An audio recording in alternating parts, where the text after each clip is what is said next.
తిరుపతికెళ్ళాలంటే train tickets అని జెప్పేసి, దర్శనం టికెట్స్, అక్కడికెళ్ళాక రూమ్ ఇవన్నీ బుక్ అయితాయా లేవా? కన్ఫర్మ్ అయితాయా లేవా? అనే బాధ లేకుండా మేము రీసెంట్‌గా టీఎస్ఆర్టీసీ నుంచి వోల్వో బస్‌లో తిరుపతికెళ్ళుండే. చాలా పీస్‌ఫుల్ అనిపించింది. దర్శనం అయితే చాలా మంచిగా అయ్యుండే.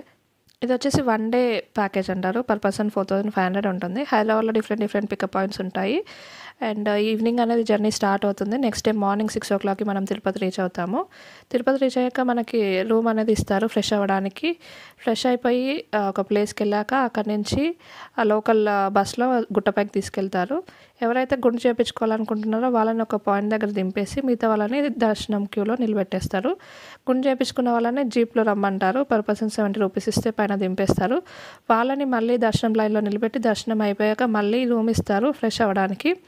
మనం ఫ్రెష్ అయిపోయాక మళ్ళీ ఈవినింగ్ జర్నీ స్టార్ట్ అవుతుంది. నెక్స్ట్ డే మార్నింగ్‌కి మనం హైదరాబాద్ రీచ్ అయిపోతాం.